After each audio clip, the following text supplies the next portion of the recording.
Plus with listening to Revolution Radio, freedomslips.com, 100% listener-supported radio, and now we return you to your host.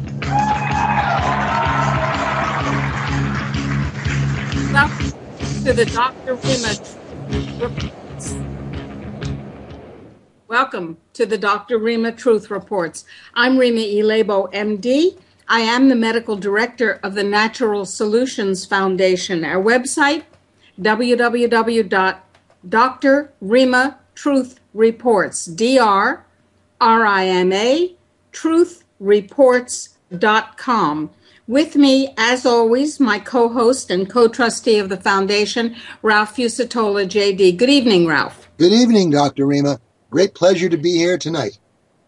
Well, I'm so glad to be here. We have a very, very interesting, knowledgeable, and controversial guest, Jan Irvin. He is somebody we've known and respected for a long time, and as we are talking with him later about disinformation and connecting all the dots, and there are no better dot connectors than Jan, I'm going to read to him what another friend of ours, a professor of ecological engineering, had to say about Jan's remarkable site. And we'll give Jan a chance to explain why he sees things a little bit differently. But that's interesting. I want to talk this evening, before we go to Jan, about health freedom news this week. We always do that. And the first of the health freedom news items is that 3 brand new studies in major peer-reviewed journals showed that psychiatric drugs provide no benefit and are dangerous. Well, how very, very interesting. I have been saying, as a psychiatrist for 44 years, psychiatric drugs provide no benefit and are dangerous. 3 new studies came out within a very short period of time, and I'd like to review them briefly for you. Listen to the numbers. Dr. Yolanda Luciri, a forensic psychiatrist, and Christopher Crotty, a pharmacologist, reported in a peer-reviewed journal called Pharmacogenomics and Personalized Medicine. What they said was, if they looked at the relationship between genetic variants in a particular family of genes, which we all have variants of, the interaction between antidepressant-induced akathisia, that's extraneous, uncontrollable movements, and violence, including homicide, in 129 forensic patients, here's what they found. You ready for this? Of 138 persons who were tested in this study, who were on the antidepressant medication, 129 out of 138 had experienced adverse events due to these psychiatric drugs, and 9 were close relatives of others who had a history of adverse reactions on these drugs. Of the 129 persons, listen up, who experienced drug-induced adverse effects out of 138, 8 had committed homicide, 3 had committed suicide, and 1 had sleepwalked to her death. Now that's out of 138 people. That's pretty astonishing. Then the next paper in the British Medical Journal, and you can't get any more respectable as a journal goes, and we all know that the journals have problems because usually they don't publish studies like this. In the British Medical Journal, there was a study called Antidepressant Use and Risk of Adverse Outcomes in Older People. Now you have to understand that older people are preferentially prescribed antidepressant drugs along with younger people, children. They analyzed in this study the data for 60,746 people over 65 who were diagnosed with depression, which means normal human feelings, by the way. between 1996 and 2007. And what they found was, listen up, during those 10 years, and the study actually continued a little bit longer, patients not taking any antidepressants, and they started out with people over 65 and over, had a 7% risk of dying from any cause.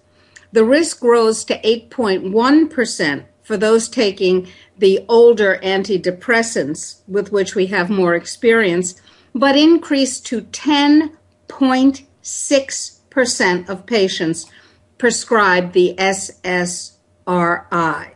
That's pretty horrifying. So the risk went from 7% on no drugs to 10.6% for patients taking SSRIs.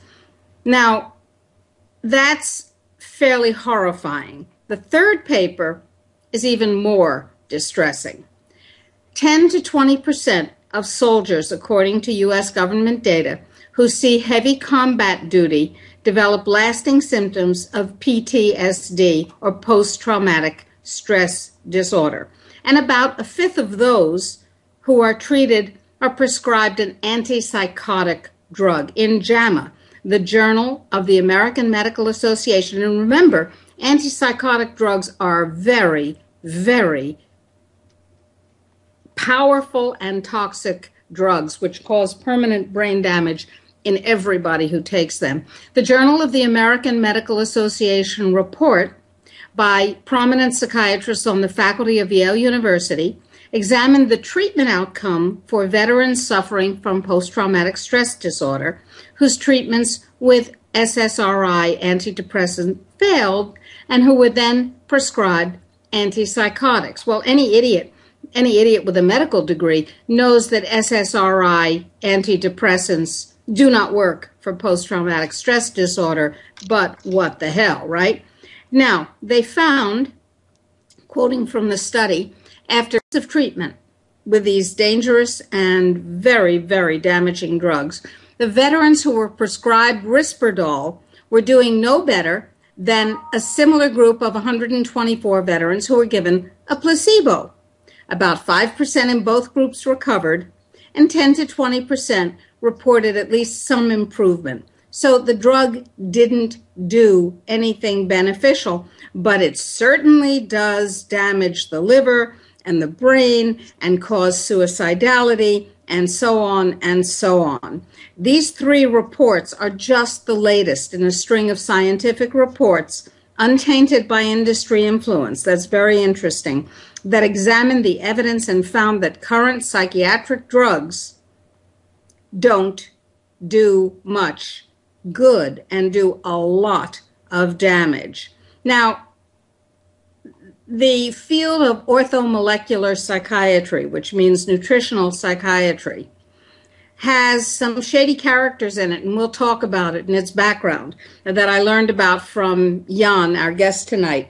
But that doesn't mean that treating psychiatric or emotional or mental issues nutritionally and with things like neurobiofeedback and frequency isn't the right way to go. It is the right way to go. And it's clear more and more that vaccines are not the right way to go. Another flu vaccine was just withdrawn in the UK after a similar one was withdrawn in the UK. Agripal was recalled. It's a Novartis flu vaccine.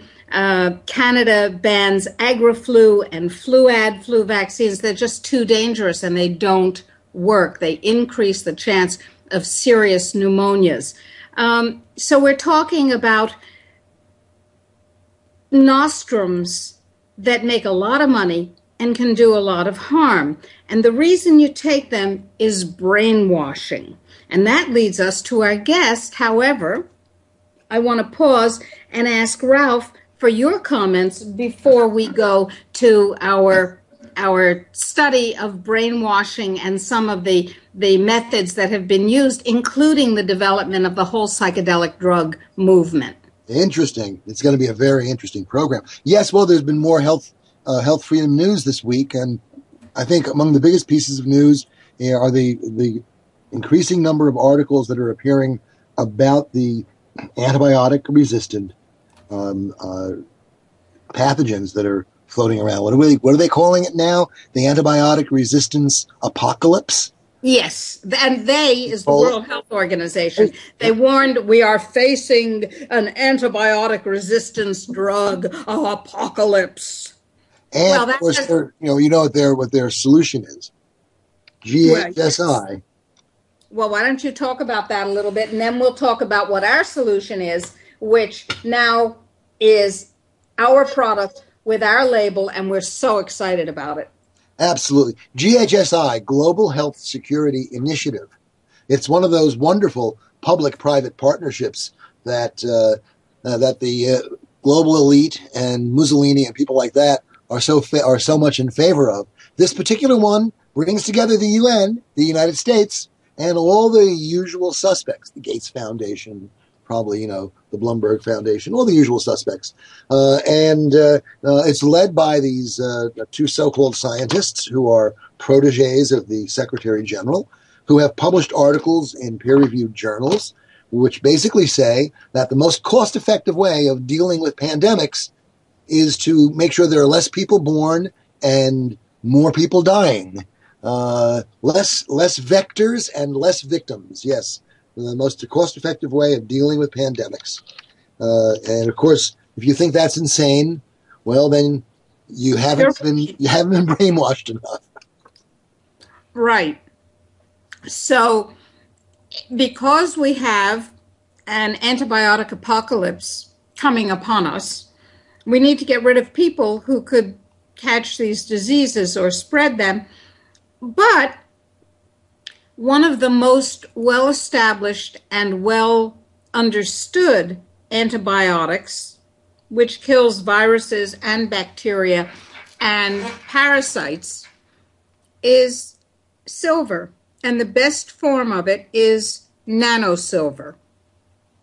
This week, we launched our own nanosilver. Dr. Rima recommends the silver solution. And where would you get it? If you wanted to eliminate the need for antibiotics and have something in your closet that could protect you no matter what you were exposed to, we suspect strongly, because of the mechanism of action, that it will also work against genetically modified wonders like the flu strains, the new Ebola virus, the new Middle Eastern respiratory syndrome virus.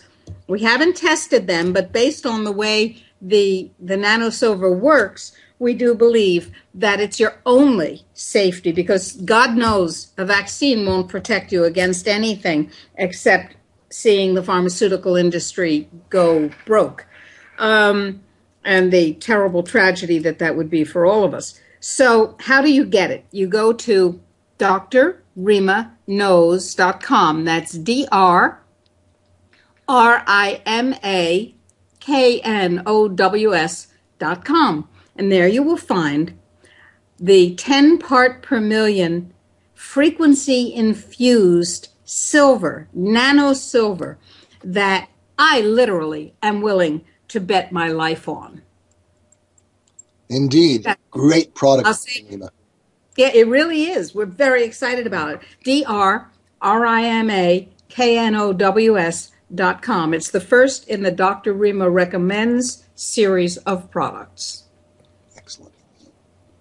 Now, we have a very, very special treat for you.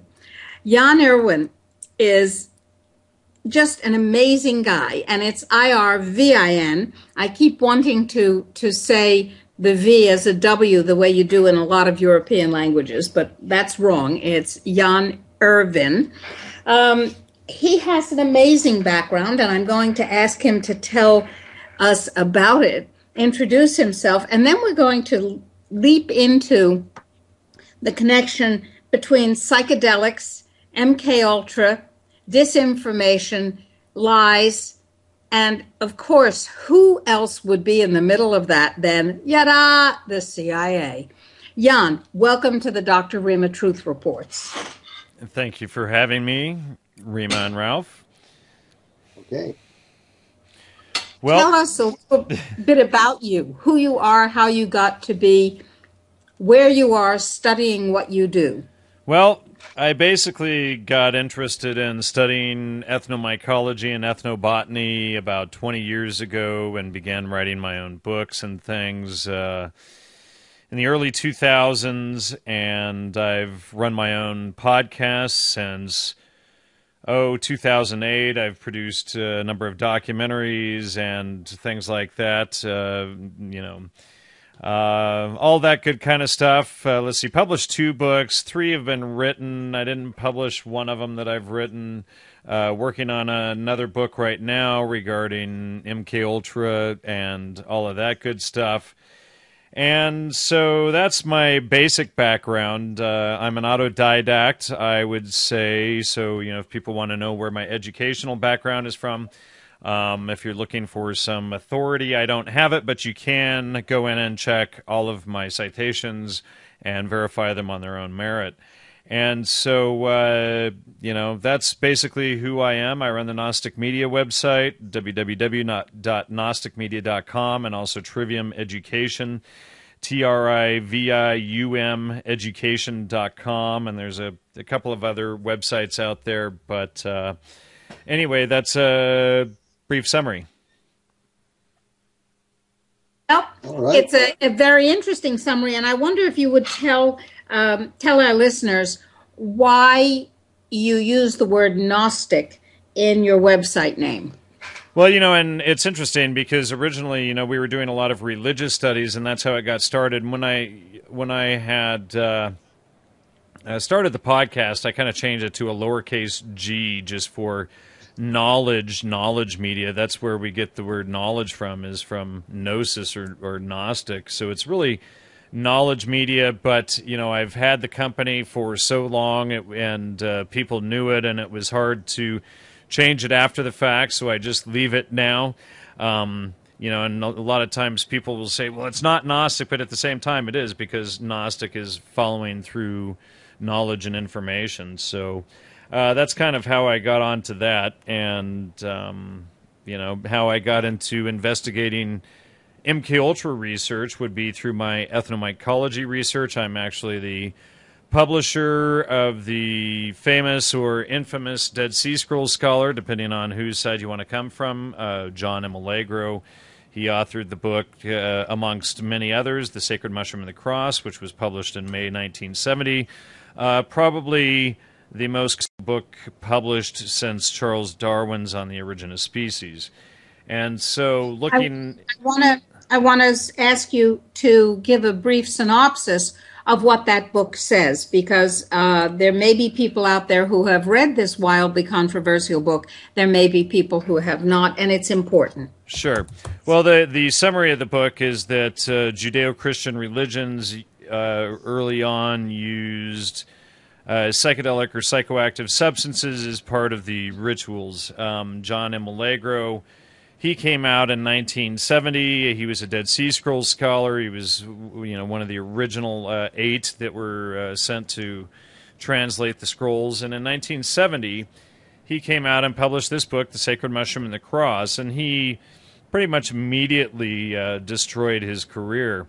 And over the years, all of these various attacks had been published on him, and I had a friend early on, Jack Hare, who was a big John Allegro researcher, and he had gone through early on and checked a lot of Allegro's citations and stated that they were correct. And then in 2008, I published a follow-up book called The Holy Mushroom, which was basically going through and checking the John Allegro's citations as well as the attacks against his work. And what we found in that book, working with Allegro's daughter, was that all of his citations did, in fact, check out. And, we didn't get into all of the philology citations, but certainly with all of the ethnobotany and ethnomycology citations and everything, except for a couple of transposed letters and numbers, every citation was dead on and it was accurate. And so then what happened was that in 2006, 2007, I began writing that book, The Holy Mushroom, and then by the conclusion of that book, we had basically figured out that Gordon Wasson was CIA, but we didn't have a smoking gun yet to publish in that book. Wait, stop. Tell our listeners who have not been following this with their every dying, dreaming, drinking, living, sleeping breath, as you have, who Gordon Wasson was. Okay, well, Gordon Wasson was the vice president of propaganda for J.P. Morgan Bank. And he was a CIA guy that ran, the MK Ultra program, which was the CIA's basically drug mind control program, and it had various sub-projects under it, 150 different sub-projects. And he was in charge of MK Ultra sub-project number 58. And essentially what that was the discovery, or so-called discovery, of magic mushrooms down in Huautla de Jimenez, in Mexico, from Maria Sabina, which was subsequently published in Life magazine on May 13, 1957. And so this guy, Gordon Wasson, he's sort of this, one of these key figures like Aldous Huxley behind the modern mind control movement and things like that. But he's sort of, kind of considered this hapless banker. And if you read all of the books out there on him, there's maybe one book on JFK that I've ever seen that referenced Wasson as a CIA agent. And but when you get in, and I filed FOIA requests with the CIA, I got personal letters between him and Alan Dulles. I have dug through the MK Ultra files that were released in the 1970s. And under Subproject 58, we see that it's definitely Gordon Wasson there. And Gordon Wasson, J.P. Morgan Bank, and the American Philosophical Society are the subcontractors there. And so these are really, like, this little group is, and the ring around them is the people who launched the psychedelic revolution. And those people also include guys like Aldous Huxley. Aldous Huxley, we've shown, was definitely... And is Stubblebine going to be on tonight? I am not sure. Okay, I thought he was going to be. So, and we had talked in my interview with him about Aldous Huxley being an architect of MK Ultra, and I've been going through. In fact, there's a book called Aldous Huxley's Letters that was published in the late 1960s, I believe it was. And in there's a whole lot of evidence that Huxley was involved in key aspects of MK Ultra. Like, for instance, we know that Dr. Andrija Puharic was an MK Ultra researcher. He had done LSD studies. He was involved in trips to Mexico with the mushrooms. He was involved in this instance with Dr. Arrigo, something like that, Arigo, and he had co-authored a book with John G. Fuller, and on this Brazilian doctor who is supposed to be like a magic doctor or whatever. And this guy, Dr. Puharic, he also worked with Uri Geller, for instance, and he ran the Council of Nine and these roundtable groups and things like this. So he was involved. He was basically the head of the Army's chemical division at Edgewood Arsenal in Maryland. And so he turns up throughout this MK Ultra research, tying with these guys, Fuller, etc.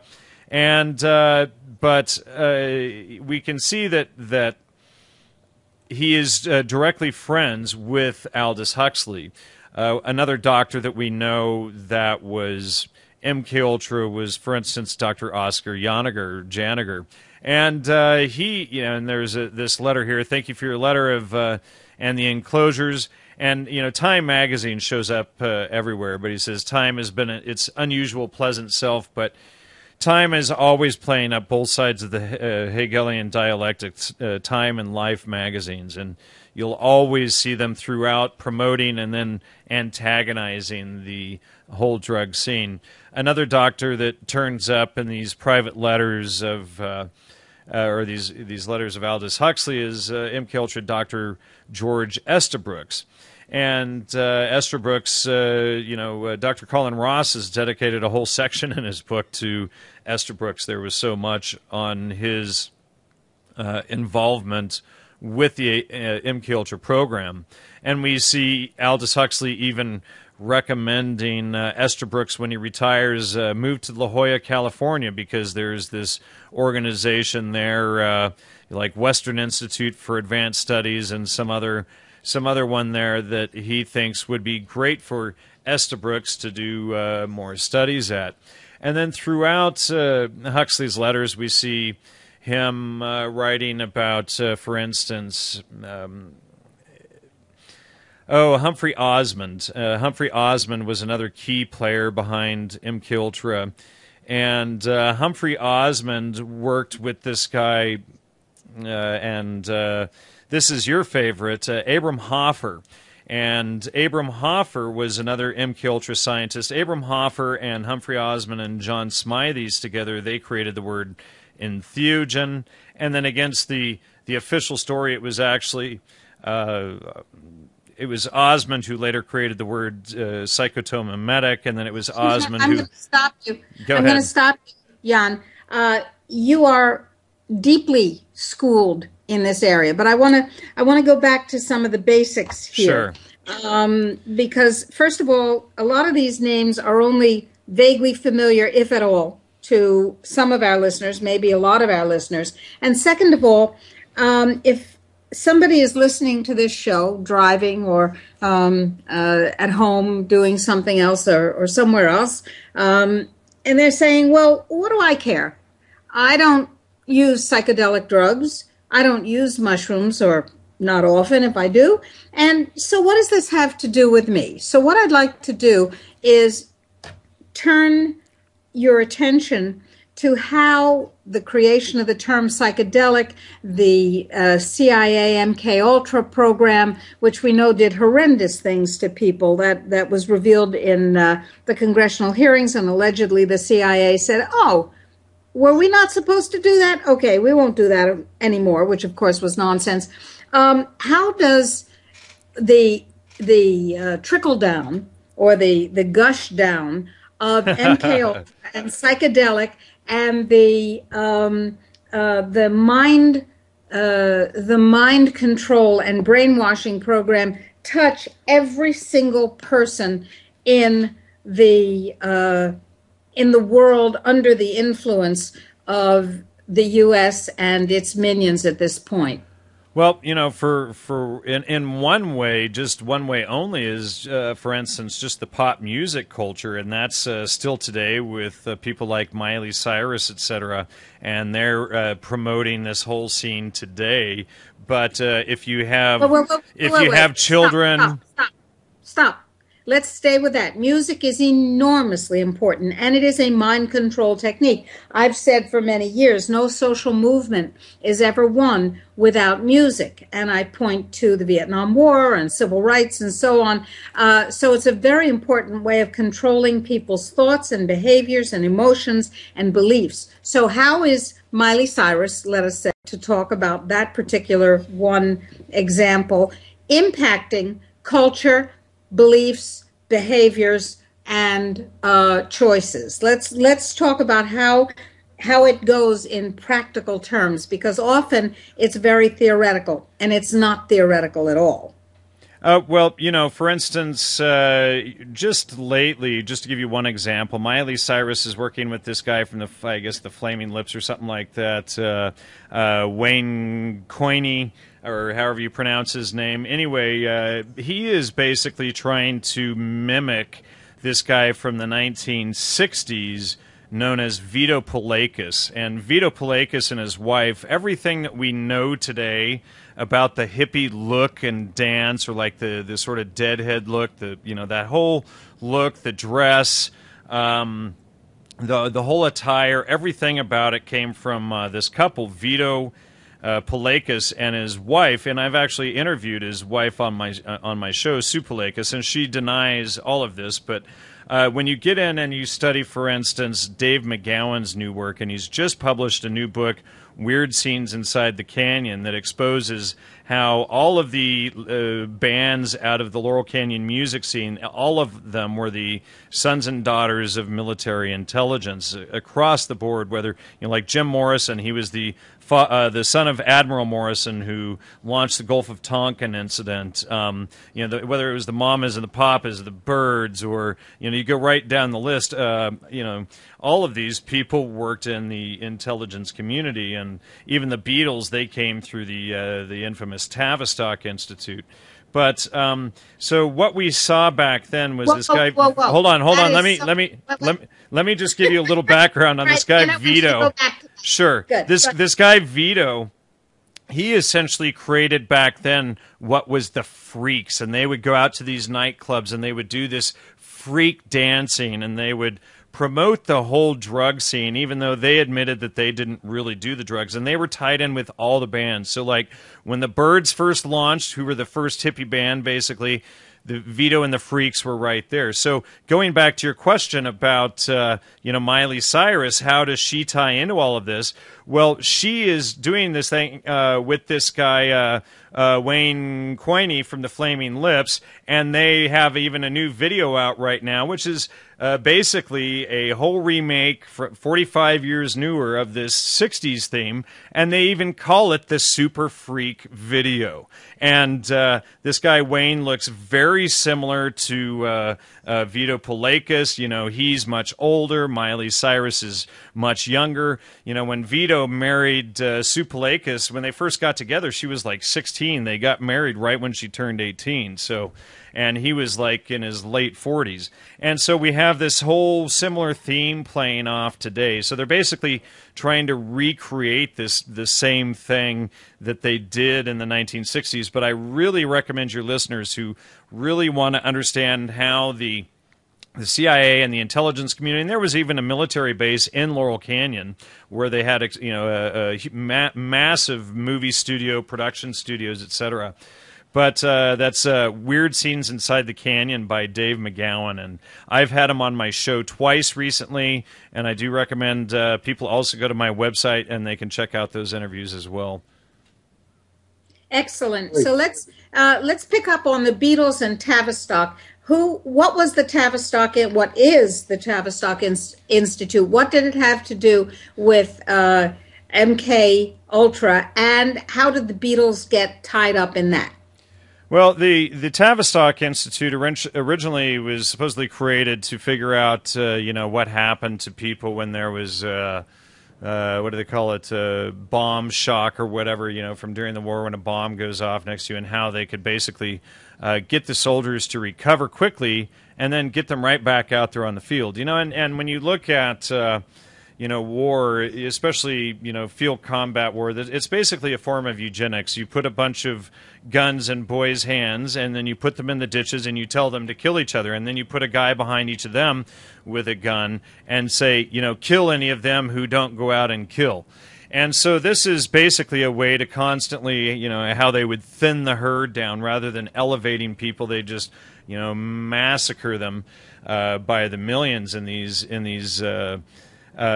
ditches, right? So the Tavistock Institute, their job was to figure out how to get the people right back in there. So, groups that pour into the Tavistock Institute, groups and people, I should say, are like Arnold Toynbee, Cecil Rhodes, and we have the Rhodes Last Will and Testament and all of that.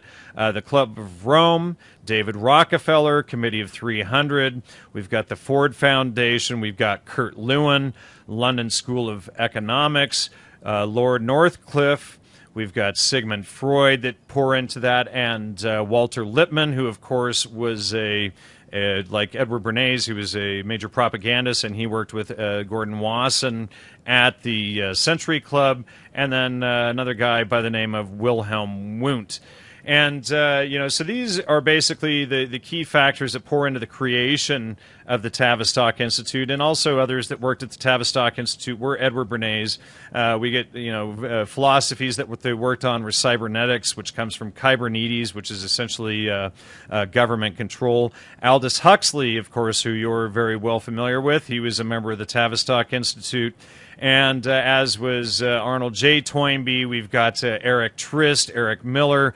The Esalen Institute is largely influenced by the Tavistock Institute, and the Esalen Institute is basically like the CIA's front organization to push all of the New Age religion and psychedelic religion out onto the public today. So going back to your question on how does this affect everyone, all of the New Age, like Gaia religion, all of these different sort of feminism and these sort of things, these are all pushed to through the Esalen Institute to basically break down the family unit, to get people less sustaining.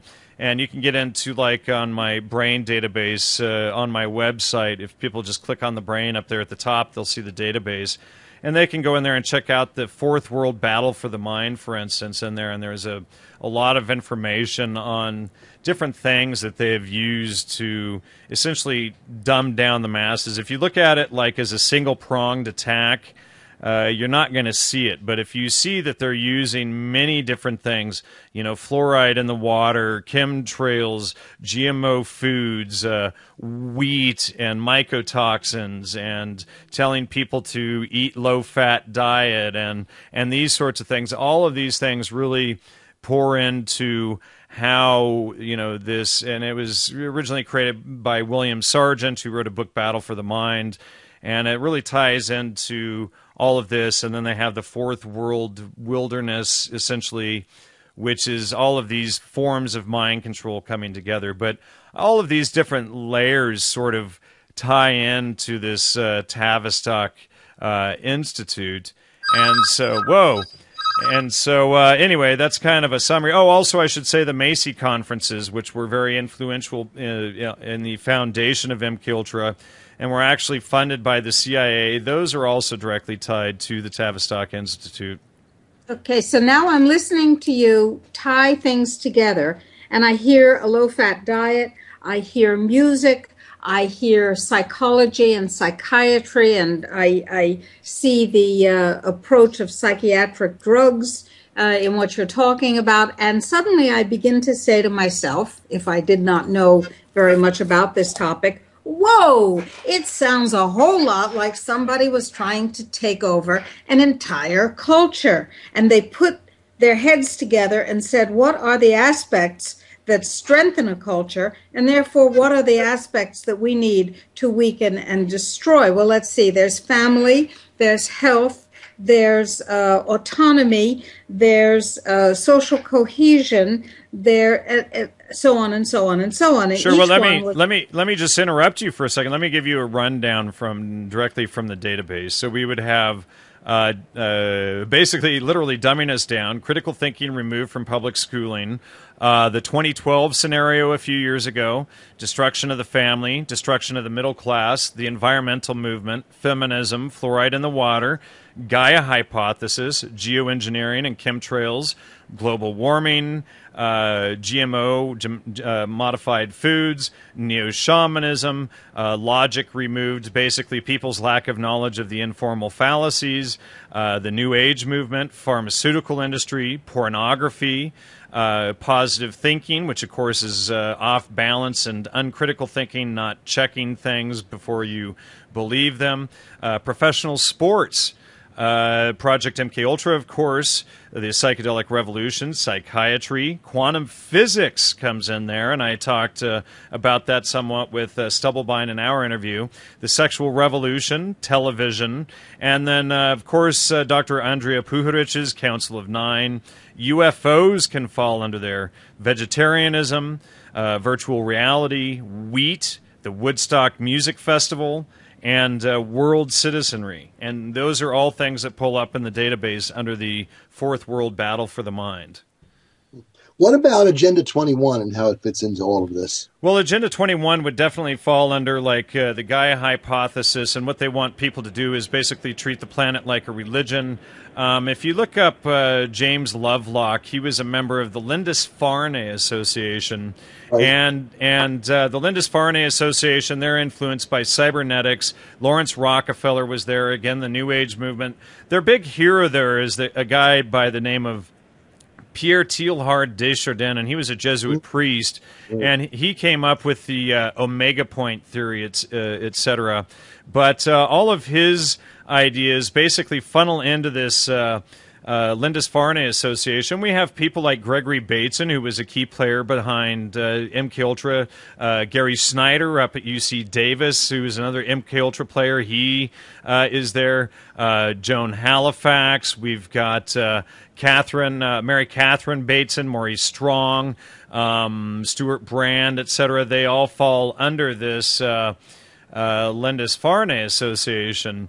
And so, this is another spin-off group, of the infamous Esalen Institute. Now, Michael Murphy, who is the current head of the Esalen Institute, is a Lindisfarne member as well. This is so interesting. In the course of my life, I have met many, many of the people whom you are identifying, and I think, I believe you to be identifying correctly, as not just useful idiots. There are many useful idiots in the world, and they do what they do on the basis of genuine belief. But the people that you're identifying, whom I have known, whom I have in many, many cases chosen not to work with, despite being invited to, because something was not right in my belly when I thought about it, although the opportunities were always very, very nice. These people now tie together in your exegesis of who was wrecking society as we knew it. Now remember, society as we knew it before these forces came into operation wasn't so great. There was plenty of inequality, of stultification. I personally was a member of the feminist movement. Women's liberation was one of the movements that I embraced. And that doesn't mean because it was used for these purposes, it doesn't mean that its contents or its capacities were wrong. It just means that it was useful to these people. What happened, and and I interviewed a woman by the name of Karen Strauhan, who runs a YouTube channel called Girl Writes What, and she has gone through extensively researching feminism and its foundations and origins and everything, and Gloria Steinem, etc., and found that it's got some very nefarious origins, and not only that, many of the claims when she researched them did in fact end up false. But Gloria Steinem was behind, of course, pushing the birth control pill. She was also behind misandry and lesbianism. But interestingly, one of her largest influences, and one of the largest influences of feminism, was Jim Jones from the Jonestown Massacres. Oh, very interesting. Oh, we do have to recognize that over the past 200-odd years, there has been a real sea change in many aspects of human society and culture. 10,000 years of chattel slavery, for example, ended within the past 2 centuries. Well, if you look at it, if you look at this a different way, though, maybe it was nationalized. Let me explain another way, because we've looked at the education aspects quite extensively as well, and what you had essentially was the breaking of the guilds, and what you had were now I'm forgetting, but you would go under a master and you would study, you would be his apprentice, right? And the apprenticeships, all of that was completely destroyed, and that was actually, back in the 1800s, et cetera. If you look back from there and earlier, you see children as young as 12 years old running full corporations and things like that. Essentially what they did was they brought in compulsory education, then wiped all of that out, and then created basically what is an extended adolescent. adolescence. And so, we can talk about slave labor, and there was some of that also. But what happens is there's a whole double-edged, there's a whole double-edged sword of it. The truth of the matter is that while there were never guilds in the United States, there were people being auctioned off on the courthouse steps. And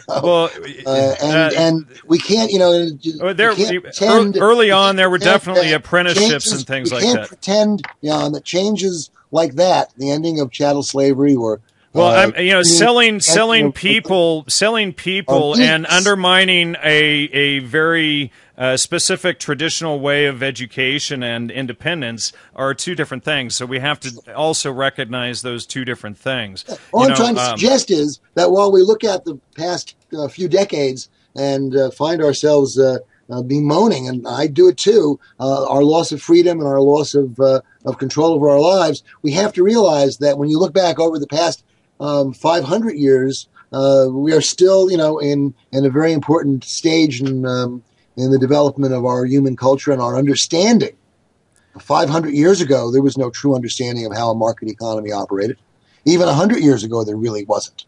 As the world entered into World War I. I think it's just today we have a much greater understanding of, and it seems to me that what our real problem is, how do we understand the way the global elite is using all those good things like sustainability and the desire of women to be treated equally in all circumstances in life and all of that stuff? How do we see the good things, in quotes, that the globalist elite are using to further their power?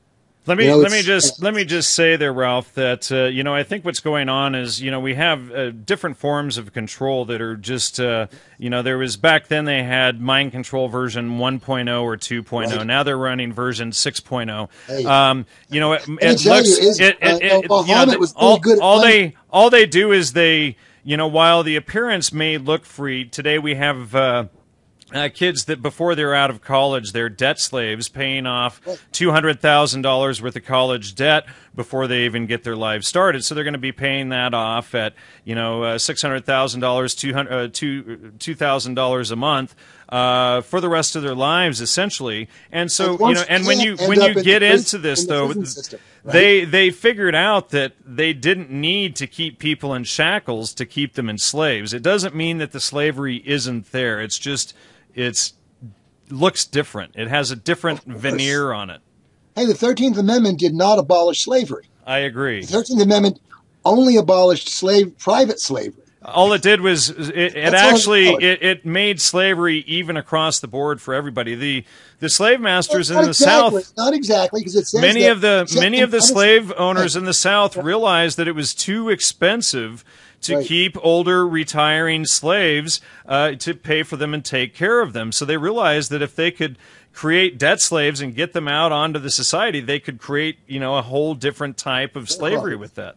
Sharecroppers. But I also find it interesting that the only growing area of American industry is the prison industry, and the prison industry is absolutely allowed for involuntary servitude. The 13th Amendment says that if you've been convicted of a crime, you can be held in involuntary servitude. And we actually have millions of people being held in involuntary servitude, not debt slaves, but actual, in chains on chain gang slaves, right? So it seems to me that you are right, that the global elite uses all sorts of good-sounding terms as a way of controlling people's thinking, people's minds. Well, not just good-sounding terms, but good-sounding programs, concepts, aspirations of human beings.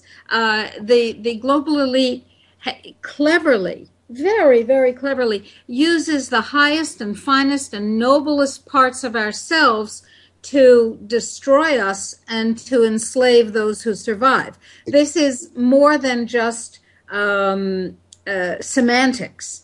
This is cultural destruction and personal destruction coupled with, sprinkled liberally with, depopulation.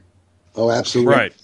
And So, you can see it all over the culture, though. If you look at kids today, whereas 20 or 30 years ago, you dressed up at least somewhat when I was a kid when you went to school.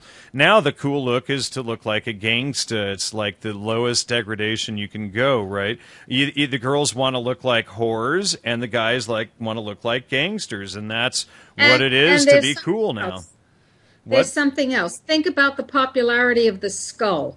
The skull on your hair ribbon, the skull on your shoelaces, the skull printed on your T-shirt. Everybody wants, not everybody, I certainly don't, but a stylish theme is the skull. Sure. And there's no way around the fact that the skull is about being dead, feeling dead, having separated yourself from life, vitality, and therefore from individual autonomy. I was just going to add, when you think of Halloween, for instance, and the zombies, that's actually a joke on the masses. They're the zombies. Right. Of course. It's not just Halloween. Here, as people know, I'm in Chile. And on Halloween, not because I was celebrating it, but because it was a convenient day, I drove, about an hour and a half out into the beautiful countryside and had dinner with a woman that we knew and her family and her friends. And so there were about, I'd say 20 or 22 people at the dinner table. And at some point, her very polite, very well-behaved daughters and all of their friends, that was about 6 or 7 adolescents, stood up and said, "May we be excused?" And everybody who was responsible for them said, "Sure." And I said, "Before dessert?" And they said, "Yeah, we got to go." So they left. And I said, "Where are they going?" And their mom said, "They're going to a zombie walk." I said, "Excuse me? They're walking with zombies? How does this work?"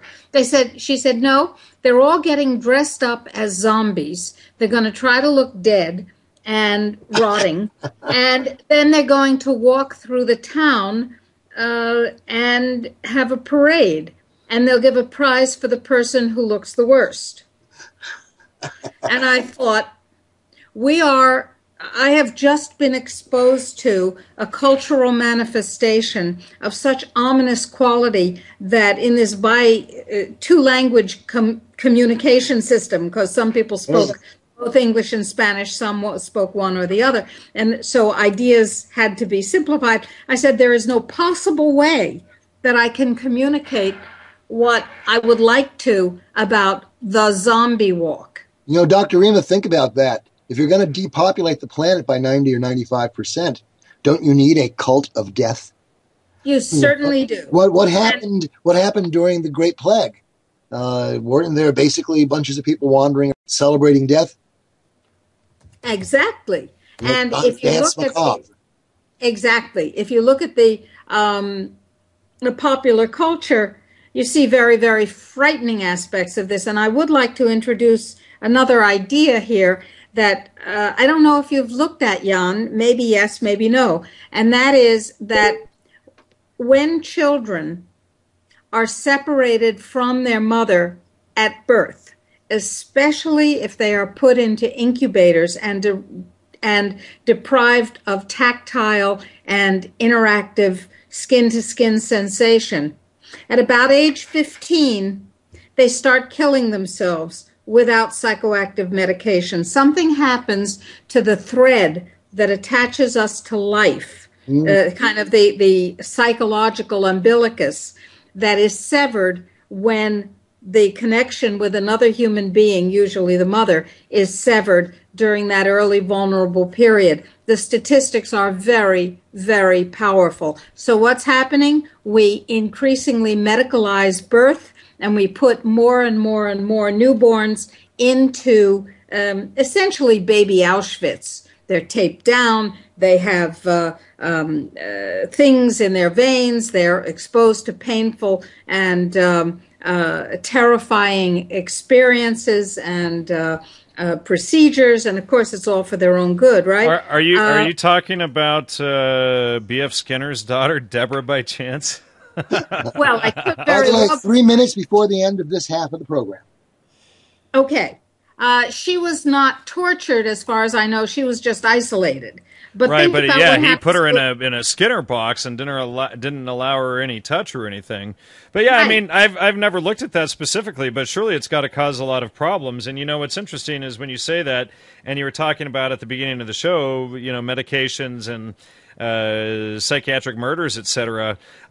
Recently, I interviewed a guy on my show, and maybe you should get him on your show. Eric Penn. He's the son and nephew of serial killers. Both of whom he feels were put through the MK Ultra program and electronic shock therapy, and didn't have any previous psychiatric disorders until they were 15 and had been put through this system.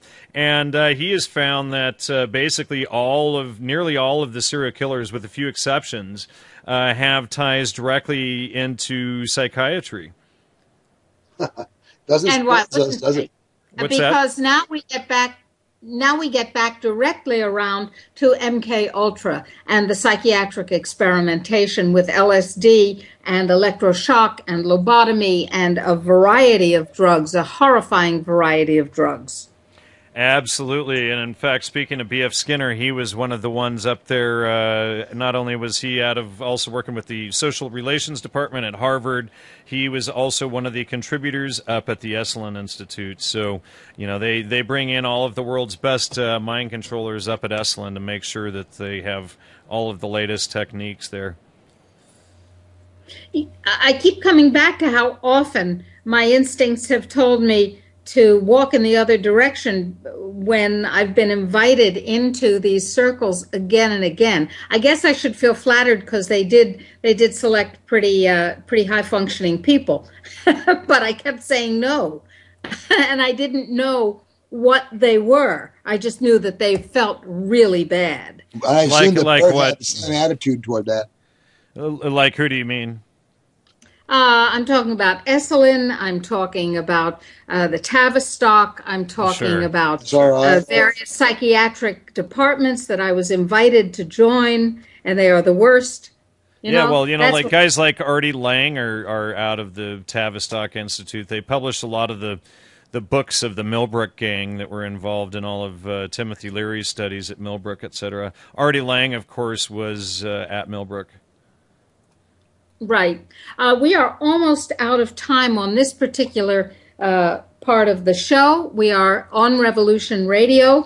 That's freedomslips.com, Studio B. You're listening to the Dr. Rima Truth Reports. Our guest is Jan Irvin.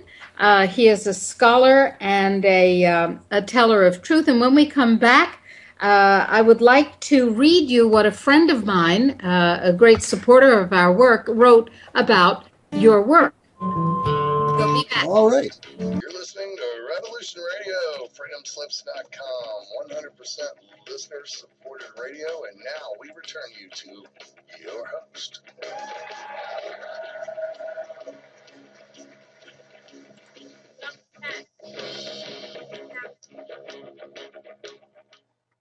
Welcome back to the second hour of the Dr. Rima Truth Reports. I'm Rima E. Lebo, MD, and with me, my co-host and co-trustee, Ralph Pusatola, JD. Our guest tonight is the remarkable and scholarly Jan Irvin, who has taken it upon himself to find out how the would-be controllers and destroyers of our culture and our freedoms and of us are in fact connected, and what they've been up to or down to in a very, very detailed way. This is no idle dilettante. This is a man of deep scholarship, and his conclusions have frankly distressed and horrified me, even when they have been consistent with what I know to be true. And I'll give you an example of that.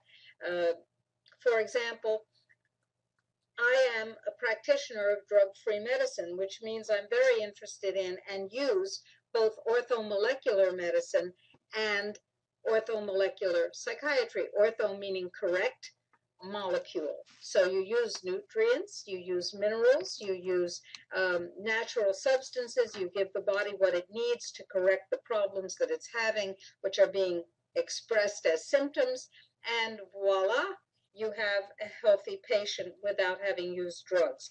One of my heroes in the orthomolecular psychiatry world was Abram Hoffer, a Canadian psychiatrist who died not too long ago at the age of 94, as did Linus Pauling, another hero in this area, who also died at 94. And these gentlemen helped to bring the nutritional realities forward that I rely on in large part in my practice. I mean, there's much more besides that, but they were the pioneers. And then I said, I was reading something that Jan had written, and I said, Abram Hoffer? Not my Abram Hoffer. And he said, oh, yeah, he was one of the boys. And he started sending me irrefutable references from the very pen of Abram Hoffer and from others.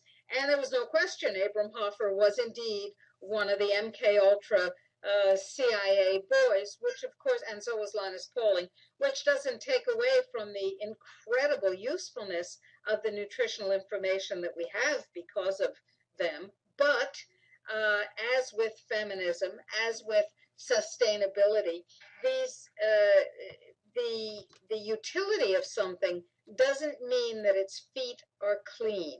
It means that it can be useful in clean hands. And before we go back to the discussion, I want to talk about something related to that. I want to tell you, if I may, about a conversation that I had this week with a gentleman and his two children. The gentleman is an elderly fellow in Ireland, and his two children, one on either side of him, lovingly interacting with him and with me during the hour-and-a-half conversation. Why was I talking to an elderly gentleman in Ireland other than to hear his delightful brogue? No, that wasn't why. The gentleman has cancer, and I was asked by some of our very good friends in Ireland if I would assist him and find out whether the use of CBD hemp oil might help this gentleman and his inoperable, untreatable cancer, for which he was nonetheless being badgered by his doctors daily to start radiotherapy and then chemotherapy, even though it wouldn't cure him and it would certainly hurt him and very likely kill him soon. And he was instead interested in finding another way. So I agreed to have a consultation with him, and one of the recommendations that I made for him in the consultation was that in order to support his immune system so that he could deal with his own lack of immune function, which had shown up in the form of a cancer, CBD hemp oil at a fairly high dose was going to be a very good bet for him. And we made some dietary changes, and I suggested some supplements and so on, because this is not a science fair experiment. This is a human life.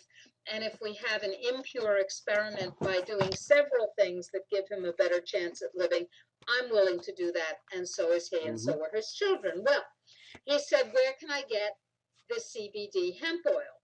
And I said, as it happens, we have a CBD hemp oil shop. And in that CBD hemp oil shop, there are many delivery systems for CBD.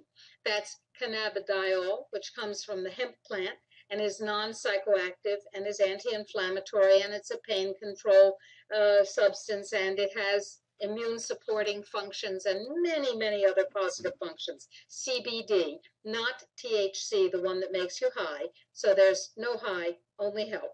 And I'll give you that address. But what I wanted to tell you was that for people who have serious disorders, larger doses are necessary.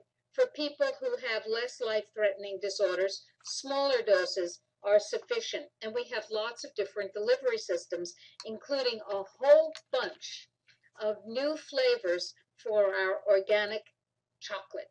20 milligrams in the smaller bars, 60 milligrams in the bigger bars. What a great way to take your medicine. The Chinese believe that if it doesn't taste bad, it isn't effective. Well, we're proving that wrong. It's delicious, and it's that we have sugar-free organic chocolate with CBD that is sweetened with monk fruit, which is a zero glycemic index sweetener made from organic monk fruits, which probably don't grow in your neighborhood. They're kind of exotic, but our manufacturer has sourced them for this wonderful product. Now, the address where you can go to get these is http://tinyurl.com/CBD hemp oil. That's tinyurl.com/CBD hemp oil. Why do you want this? Well, maybe you have pain, maybe you have electrical sensitivity, maybe you have more serious disease. What I'd like you to do is do what this gentleman is doing, and that's become part of a study. This gentleman has agreed that we can follow him, that he will videotape and journal his progress, and we'll be able to share it with other people. You can do the same. If you have symptoms, pain, headache, back pain, inflammation, arthritis, whatever, I'd like you to get yourself a supply of the chocolate so that you can take 20 milligrams a day, and for 6 days fill out a questionnaire on what happens to your symptoms. And when enough people do this, we'll have some very, very useful information to share with lots of different people and spread the word for natural solutions to the problems that our diet and our exposure to chemtrails and our exposure to stress and so on is causing in all of us. So that's tinyurl.com/CBD hemp oil. And then if you're interested in participating in this questionnaire study, then I'd like you to contact me, and I'll give you my email, and I'll send you the questionnaire. That email where you can contact me is dr.rima at naturalsolutionsfoundation.com. This is a voluntary study, and you will be helping many other people when you share your information, and your confidentiality will be maintained. So that's dr.rima at naturalsolutionsfoundation.com. And if you want some coffee with your chocolate, we grow our own, and it's delicious, and it's organic, and it's certified, and it's available at valleyofthemooncoffee.com. Of course, you can make life easier for yourself and just go to our central shop, which is NSF Marketplace. And Dr. Rima, are you with us? NSFmarketplace.com. NSFmarketplace.com. Natural Solutions Foundation. Dr. Rima, are you with us? Guest Jan, are you with us? I am here. That's good. All right, we'll get Dr. Rima back. We'll press the magic Skype button here, and it says call her back, so that's what we'll do. All right, it's calling her back. Some of the joys of internet radio. Dr. Rima, are you with us?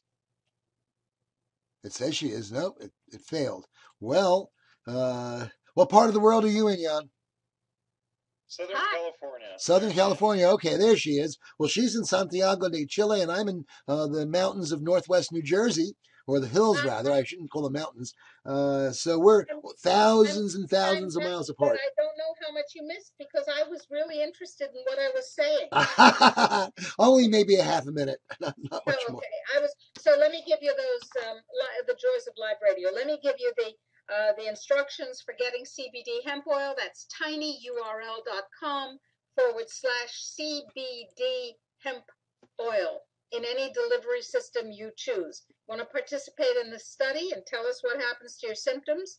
Then write to me at dr.rima, R-I-M-A, at naturalsolutionsfoundation.com. And the home URL for our marketplace, we have wonderful things there, including organic coffee, is nsfmarketplace.com. nsfmarketplace.com. I'm finished with my phrases for the wonderful things that we make available.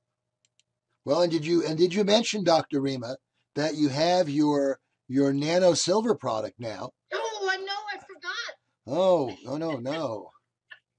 Go for it. All right. Well, we have the first of the Dr. Rima recommends products there. I want to put this up on my recording that's going on. There's an image of this wonderful bottle with Dr. Rima on it. It is the Dr. Rima recommends the Silver Solution. It's 10 parts per million, and it is the first of our own Dr. Rima recommends products. More on the way. There's going to be a green coffee extract in glycerin. Can you imagine buying our organic roasted coffee and buying the green coffee extract made from the same organic beans, unroasted, and getting that and using that as a sweetener, because it's actually a sweetener, and that to me is really exciting. And what a wonderful antioxidant windfall. Yes, antioxidant windfall. I had forgotten about that. It is very interesting, and then we'll go back to Jan Irvin, our amazing guest. It is very interesting to me that Ralph and I spent some time the other day putting our silver product up on eBay. We wanted to see what would happen. And within hours, our eBay account has been canceled forever. Forever, yes. Forever. And we have no idea what bad thing we did. They said for security purposes because of suspicious activity. Very suspicious. Very suspicious. Jan, at before the break, we were talking about using good things for bad purposes, or using good things for good purposes, and I wanted to get your comment on that, and then I want to read you a commentary on your database that a friend of ours made when I shared the work that you're doing with him. So tell me about bad things, good things. First off, let's go to Hoffer, okay? And, obviously Hoffer is writing about nutrition and disease. Well, there's two sides of that. You can use, these guys are studying it, and they're like, hey, if we give this kid the proper nutrition and the proper fats and the proper vitamins, he clears up. If we deny the proper nutrition, the proper fats, and the proper vitamins from this kid, he gets sick. And so there's obviously two sides to these things, and while these people may write their books talking about a positive use for these ideas, or any idea, in psychiatry, etc., it doesn't mean that somebody else can't come along and use them for the antithesis of that and use them for negative. So that always has to be looked out for. It's like, when you get into, my background is ethnobotany, ethnomycology, studying shamanic cultures all over the world, etc. And really the difference between a light shaman and a dark shaman in many instances, or the difference between a shaman who heals and a shaman who kills, is a matter of dosage. Indeed. Yeah. I was wondering. I was wondering if you've compared some of the use of psychedelics in these programs with the way psychedelics were used by the old elites in the ancient world, where shamans and Eleusis and all that. We've definitely looked at Ulysses, and in fact, there were two families that ran it, the Eumolpids and the Kyrgyz families, and they ran it for about 2,000 years. Mm-hmm. And it was a state-sanctioned religion, and that used LSD.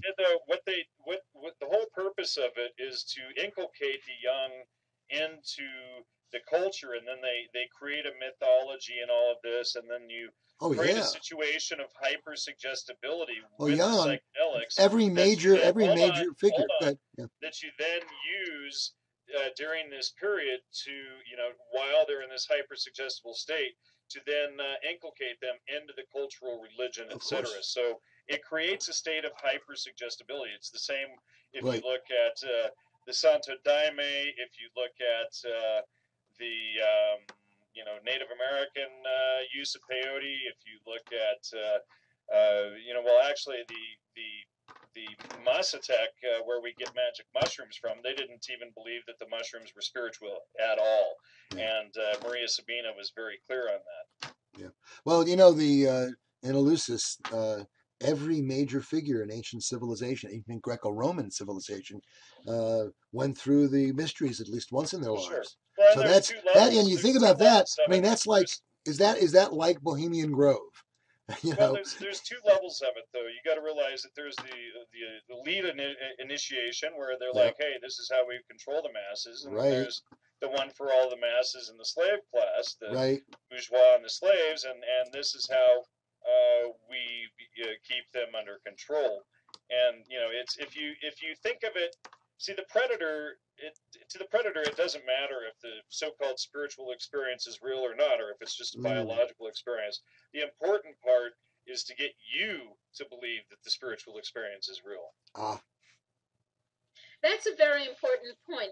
One of the interesting things that Jan's research documents very, very clearly is that LSD and the psychedelics, which became de rigueur for spiritual expansion and experience, that was created out of the whole cloth. It was a matter of making it useful and convincing people that they were having spiritual experiences, basically through propaganda, because none of the experiences of LSD by the guy who discovered it, by any of the other people early on, were spiritual. But that was determined to be a very selling. Let me just read a quote, because early on, just about every agent at the CIA in the 1950s was required to take LSD. And so this is from 19th of November 1953. The medical office commented on the draft memorandum to DCI from Director of Security. Subject, quote unquote, experimental project utilizing trainee volunteers, to the effect that it was recommended that the program not be confined merely to male volunteer trainee personnel, but that the field of selection be broadened to include all components of the agency, and recommended that the subject memorandum be changed as appropriate to the broadening of such scope. The project committee verbally concurred in this recommendation. So, and this is right out of the MK Ultra files, and they're admitting that all of the early agents in the 1950s were required to trip. Now, I've got a really interesting quote here from Timothy Leary and Oscar Janiger. Oscar Janiger, of course, was another MK Ultra doctor. He's been exposed for a long time. Leary is another one that's well, in fact, I'll let you hear what Leary said himself. This is from the online video Black and White, a conversation on LSD from 1979. And Leary says, "All right," and the room laughs. "Our undercover agents in Los Angeles were very cool about, and yet they did more in a very laid-back way, and it's every bit as public as some of the other, buses running around the country." And he's talking about Ken Kesey and the Merry Pranksters and their undercover agents. And Oscar Janiger says, "Yeah, that's the..." And then Zinberg says that the visionary experience and all of those things he was doing at Harvard and the others, his residents, and the rest he was giving LSD to, they never had a visionary or ecstatic or mystical experience. That the whole thing was a California invention, he said. Leary, "Wonderful, they're right." Janiger, "The only time it happened was when you crossed the Colorado River."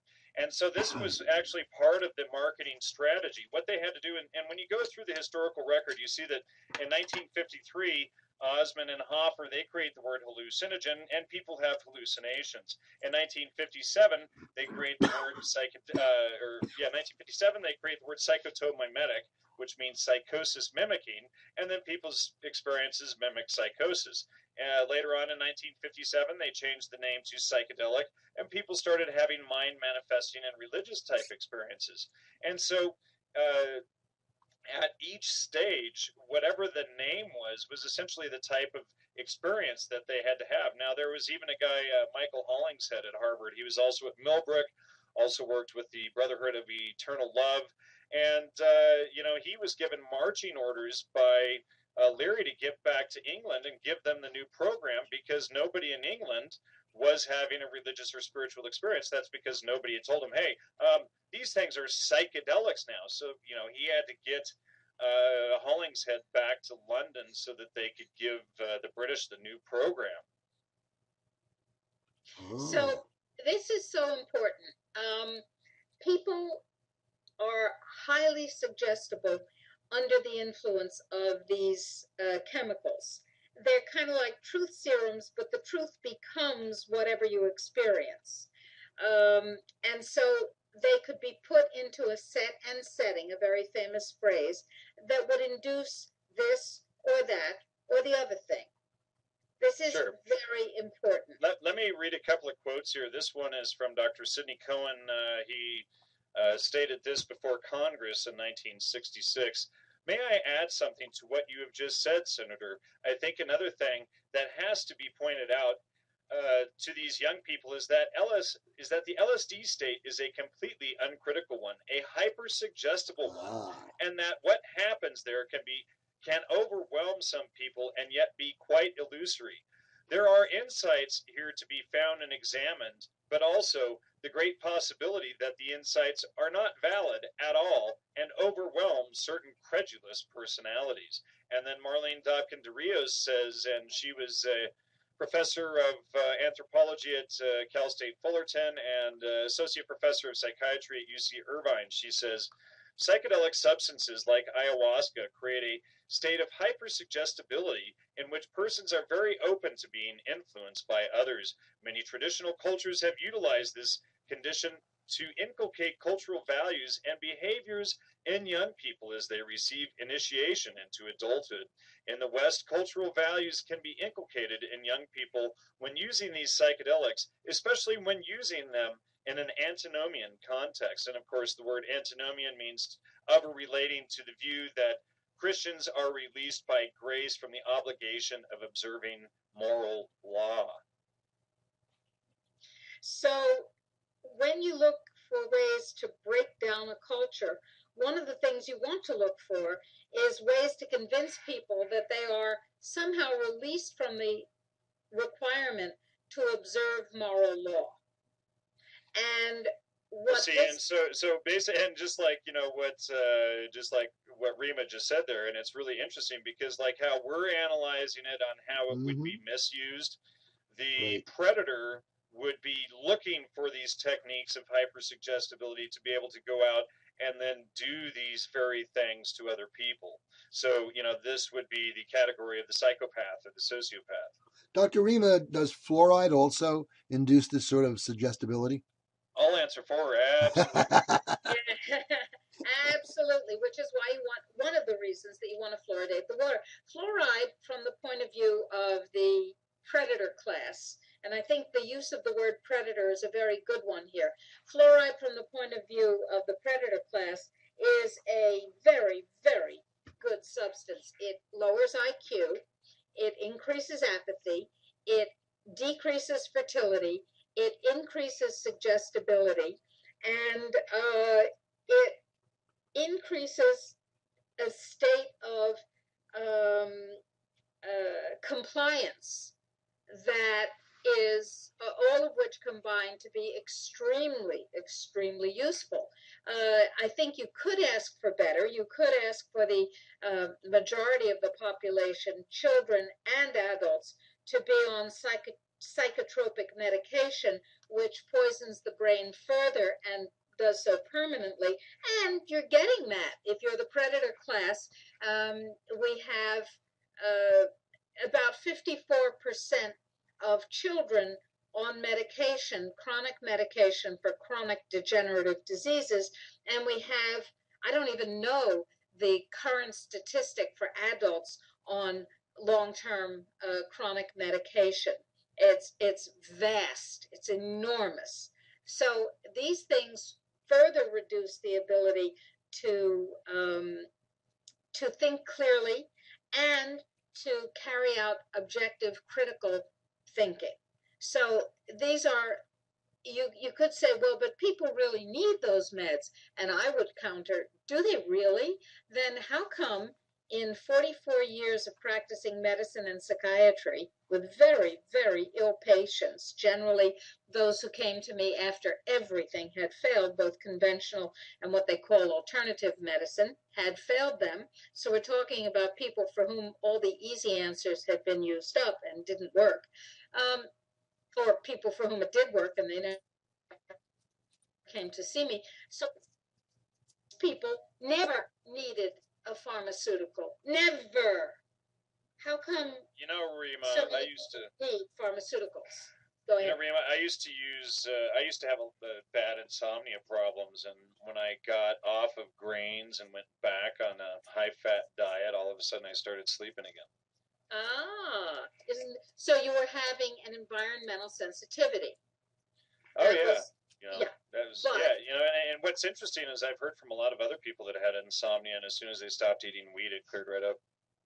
Well, for many people it's wheat, for many people it's other kinds of things, but the point is there are simple ways, simple, easy, effective ways of making sure that these problems go away, and they do not involve drugs. However, if you make money from drugs, and if you make, it was so funny, I wrote a response to a pro-vaccine paean, and I talked about the dangers of vaccines and the lack of science supporting them and so on, and somebody wrote and said, well, it's easy for you to say because you make money from misleading people. And I said, really? I don't get paid a penny for my 20 hours a day, 7 days a week. Not a penny. Yeah, I bet you're making billions by telling people not to take vaccines. Oh, yeah. And let me tell you, closing a profitable medical practice and becoming a full-time activist is definitely not the way to make money. That doesn't work, not for me anyway. So the point is that people just assume these inversions because they can't think. And part of the reason they can't think, of course, is their diet. And part of the reason is their propagandization. And part of the reason is the toxins in the environment, including fluoride. So you get dumb. And part of it also, and Ralph mentioned Trivium earlier when we were talking about my website, Trivium Education. A lot of it is that when you don't learn logic, and at least at very minimum the informal fallacies, so that you can spot when somebody is lying to you in conversation, then you're very vulnerable. But interestingly, when people memorize the logical fallacies, what happens is after about 2 months, they start to recognize the fallacies in their own thinking.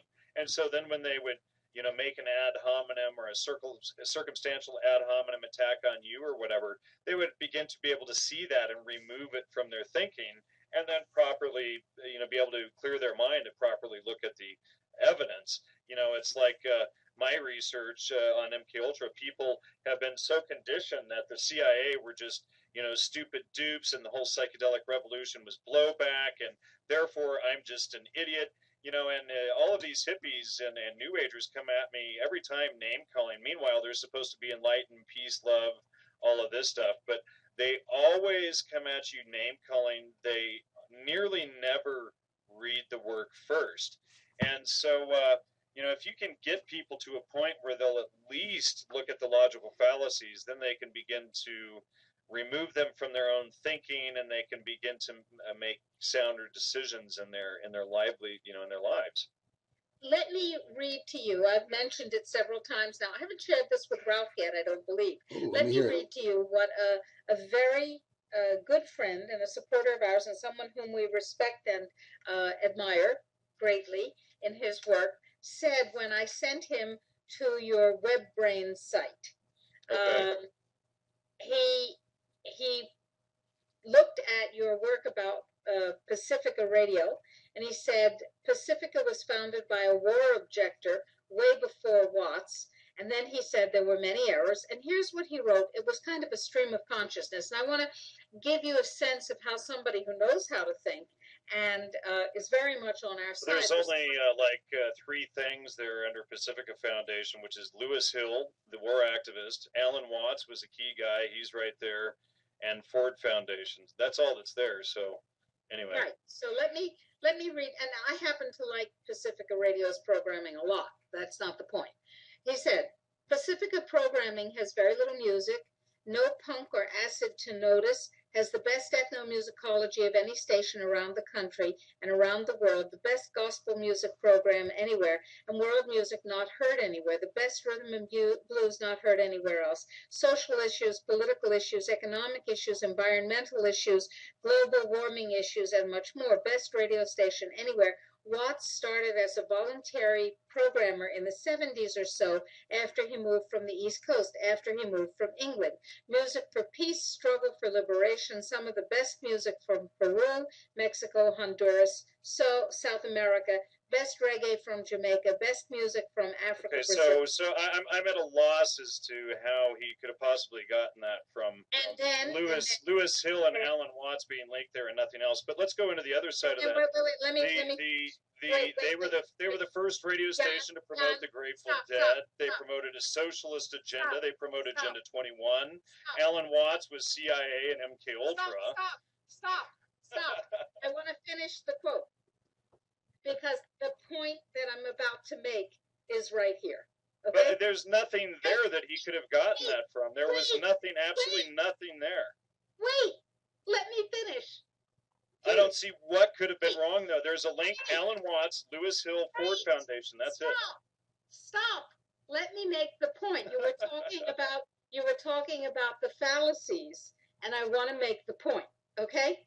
Now, this is a very bright guy, and he obviously likes a lot of the same music I do, but that's not the point. Here, the next part of the quote is, the website is he's talking about your website, is a website with no brain. It's kind of an ad hominem attack on the name. The web and brain are misinformation, psychops, co-intel pro. And wow. Right. Now, the point that I'm making here, and I very much like and appreciate the person who wrote this, is that because he didn't like what you said, because he happens to like the station and appreciate a lot of that. Wait. What did we say about Pacifica? I want to know what we even said about it. Pacifica was one of the first FM stations. That's a fact. Wait. Because he didn't like having something that he appreciates, which is Pacifica, associated with all this bad stuff, which he really opposes in the same way we do, suddenly you and your site become the bad things. You become psyops and co-intel pros. Right, sure, I get that. But here's the thing.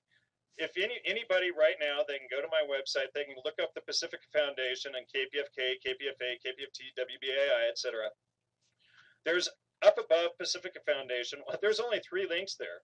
Ford Foundation, which we know every damn time they do a fundraiser, they talk about, we get money from the corporation, public broadcasting, this or that or whatever. Lewis Hill, obviously, everybody knows that Lewis Hill was one of the original founders, and then he commits suicide, and then basically Alan Watts was one of the key guys that took it over. Alan Watts, funded by Aldous Huxley, Alan Watts at Millbrook Mansion, Alan Watts involved in Theosophy, Alan Watts created Psychedelic Orientalism.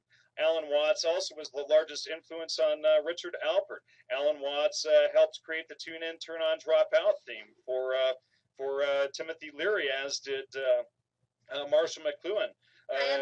Alan Watts influenced Werner Hans Erhard, who created all of those cults like Landmark Education and all of that stuff. And then so. But what he did was, just for the mere fact that the Pacifica Foundation was in there, he says it's all lies, it's all wrong. I don't understand how having Alan Watts and Lewis Hill and the Ford Foundation above Pacifica is wrong. How is that wrong? All that shows is that those 3 organizations funneled in and influenced the creation of the Pacifica Foundation. Now, below that, the only thing that's there is 4 radio stations. Jan, stop for a moment. My point was that when people who know how to think critically, and this scholar does. Wait, stop. Let me finish.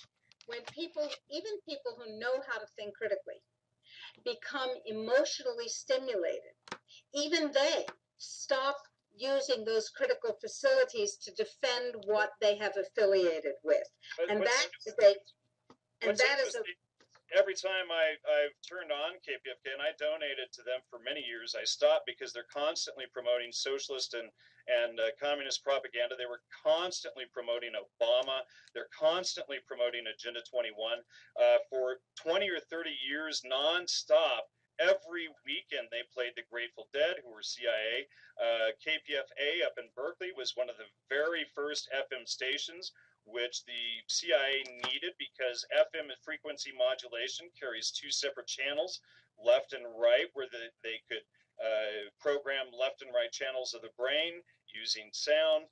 I mean, Alan Watts was involved in all of that. So, I mean, you know, how this guy could look at 3 citations, Lewis Hill, Alan Watts, and Ford Foundation above the Pacifica Foundation, and then come to it's wrong and it's all erroneous. I mean, isn't that interesting?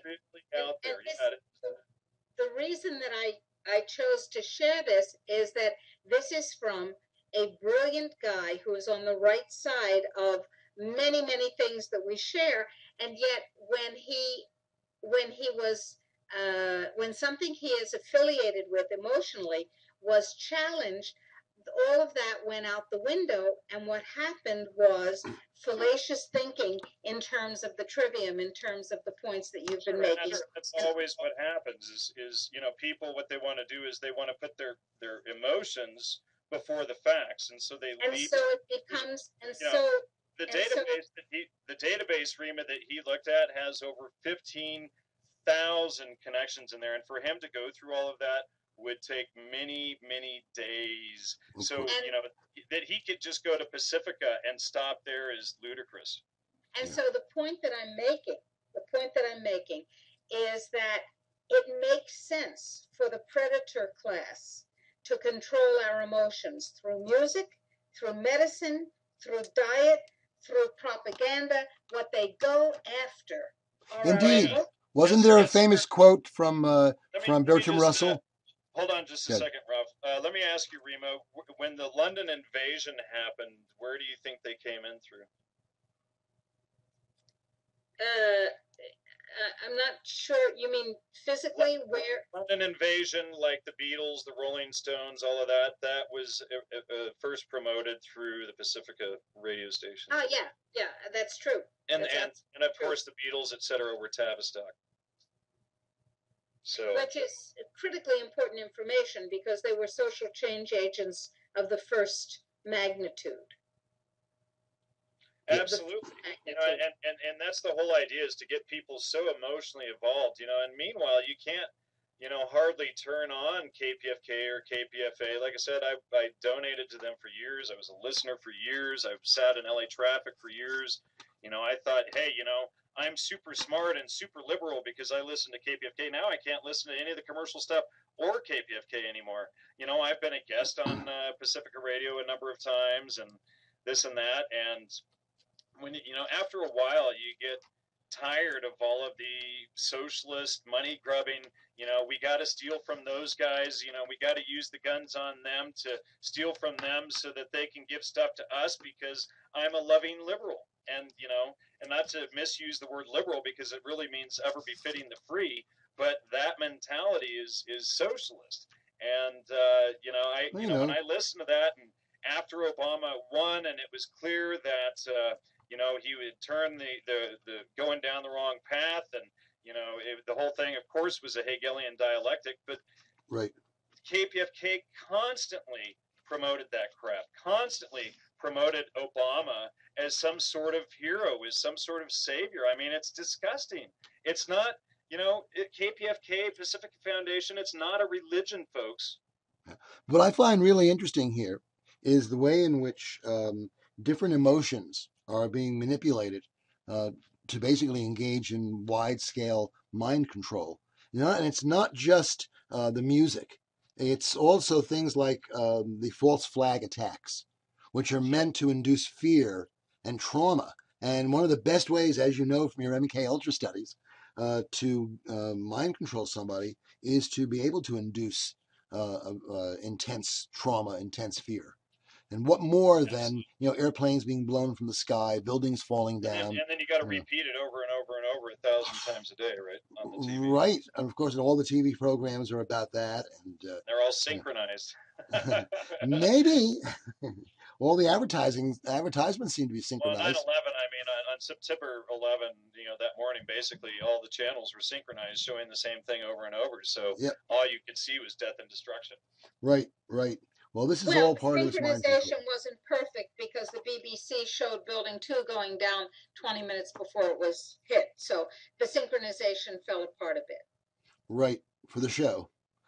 Right. But anyway, Rima, if your friend found some errors, just have them put them together and send them to me, direct links, which ones were errors, and we'll go through them together and correct them. And if he's got corrections for them, have them send them. But if he's just making ad hominem attacks and emotional, knee-jerk reactions, then there's no reason to address it. The reason that I wanted to share this, Jan, and I know you have 15,000 or more references, but the reason that I wanted to share it was because a person capable of critical thinking can easily be moved to non-critical thinking through an emotional trigger. And in this case, it was triggered to the stations that he's fond of. And but for someone else, it might be another trigger entirely. Say again? But for someone else, it might be another trigger entirely. Another trigger entirely, exactly. And we're all made more vulnerable to this by fear, by fatigue, by poor nourishment. Fat comprises 50% of the brain by weight. And when we don't have enough fat, a number of things happen. When we don't, the brain goes bye-bye. The brain goes bye-bye. When we don't have enough cholesterol, which is a very useful substance in the body, suicide goes up, homicide goes up, sexual function doesn't go up if you're a male, sexual dysfunction goes up, and now you need drugs. Depression goes up, rational thinking goes down, academic performance goes down. Fat is the right fat is extraordinarily important to the brain, and the brain happens to be related, at least theoretically, to Rima, thinking. I got to tell you a secret. Every single morning, I put 3 ounces of grass-fed, unsalted butter in my coffee. Right. Every single morning. Yep. And that's excellent. Excellent. Yep. What does that mean? That means that you are giving your body a source of incredibly important fat that it needs and can use. Now, I don't put butter in my coffee. I grow my own coffee in Panama. Well, the foundation does, and I take it black and delicious as it is. But I do eat coconut oil. I do eat grass-fed butter. I do make sure that I have healthy fats in my diet every day, most of which are saturated but not synthetic fats. Right. They have to be saturated, but you don't want anything synthetic. And a little bit of, if you dare, maybe if you can get it really fresh, hemp oil, but otherwise you want to stick to coconut oil and butter fats, bacon fats, stuff like that. Those are the healthy fats. Those are the healthy fats from healthy animals. But certainly hemp oil. And we've been exploring that whole issue, of course, over the past several months. I used to, back before you could buy hemp oil in a grocery store, I was giving lectures at universities with Jack Herer on it. So I worked with the hemp movement for 18 years. All right. Then you will definitely want to come down and visit our hemp farm. We are the exclusive export agents for the only licensed hemp or industrial hemp grower in a certain South American country. Wow, how about that? and this gives us an opportunity to demonstrate some of the important issues.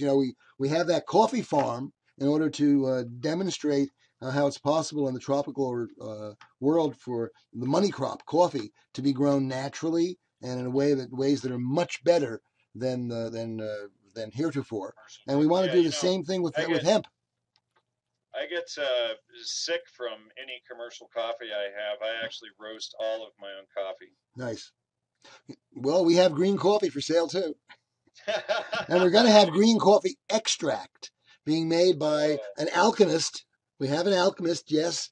And he's taken Dr. Rima's green gold, and it's going to turn into an elixir of extraordinary power. Right, Dr. Rima? That's exactly right.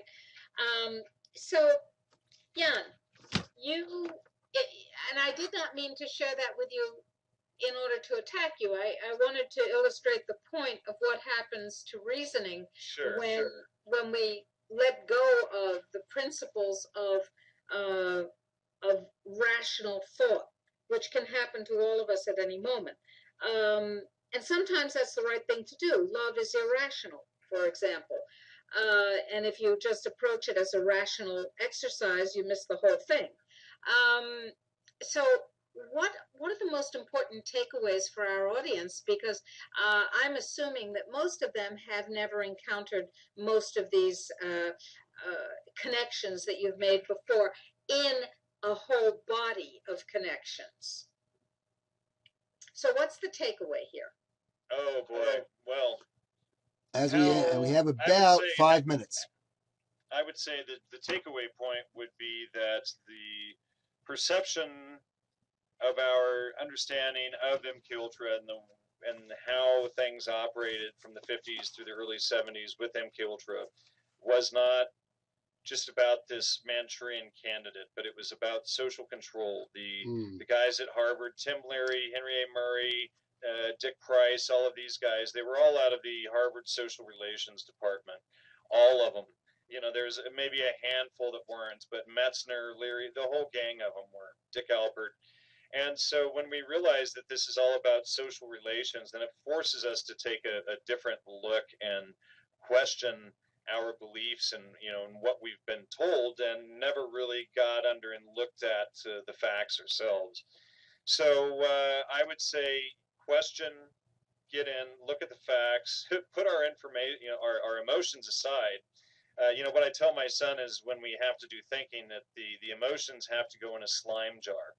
And then after the emotions are in a slime jar, then we can look at what we need to do and we can get it done. And then once we're done, we can let the emotions back out.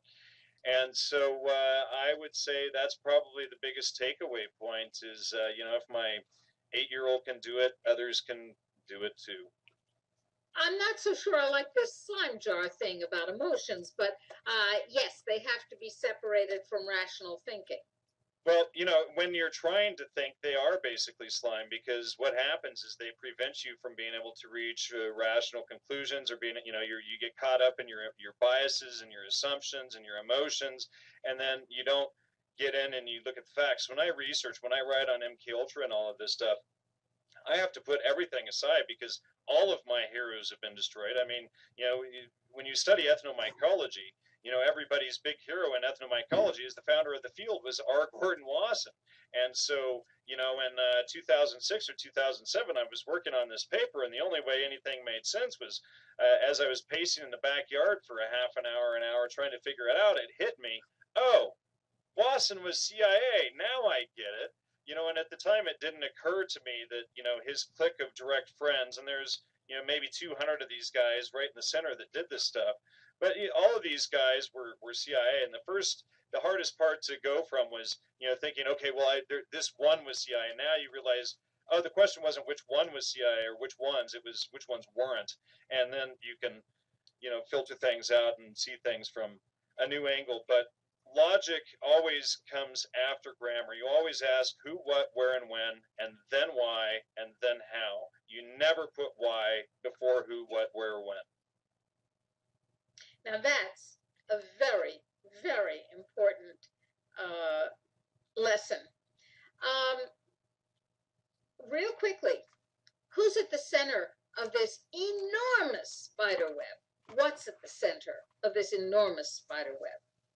Well, the key guys that were behind MK Ultra were Aldous Huxley and Gordon Wasson, Alan Dulles, of course. They had, their associated friends, Timothy Leary, Humphrey Osmond, Gregory Bates, and Michael Murphy, Ken Kesey, Terrence McKenna. These guys were all guys that either worked with directly with MK Ultra or under Aldous Huxley, or were the later generations directly influenced by him.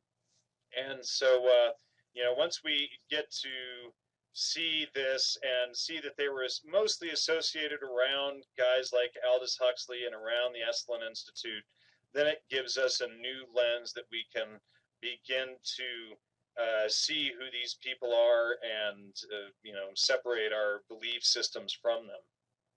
Indeed, we've been doing some close look at Huxley and others of that generation, and the relationship with the creation of what Dr. Rima calls the deltas, the high-functioning autists who are the new darlings of the corporate world. And we've seen people like Bertrand Russell and Aldous Huxley and others make statements that lead us to, what was it, the famous statement by Bertrand Russell, Dr. Rima, for the last couple of seconds? Yes. He said that it would be impossible for the ordinary person, by virtue of indoctrination, of injection, indoctrination, diet, and it would be impossible for them to have an independent thought. Let me read this quote if I can pull it off. In the brave new world of my fantasy eugenics and dysgenics were practiced systematically in one set of bottles, biologically superior ova fertilized by biologically superior sperm were given the best possible prenatal treatment and were finally decanted as betas, alphas, and even alpha pluses. In another, much more numerous set of bottles, biologically inferior ova fertilized by biologically inferior sperm were subjected to the Kokenovsky process, 96 identical twins out of a single egg, and treated prenatally with alcohol and other protein poisons. The creatures finally vaccines. The creatures were finally decanted and were almost subhuman, but they were capable of performing unskilled work, and when properly conditioned, detentioned by free and frequent access to the opposite sex, constantly distracted by gratuitous entertainment and reinforced in their good behavior patterns by daily doses of soma, could be counted, and that could be like soma, the psychological drug from the pharmaceutical company too, and Seroquel and Prozac and the rest, could be counted on to give no trouble by their superiors. And that's from Aldous Huxley, Brave New World Revisited. That is the opening of chapter 2. Exactly. Indeed. And in reading that book again, which I did recently, at least the first part of it, I was really struck by how the alphas were also conditioned and controlled. Nobody was free in that society. And we have reached the end of a fascinating Dr. Rima Truth Reports. Thank you, Jan Irvin. Thank you so much. Awesome. Have a good night. Good night. You too.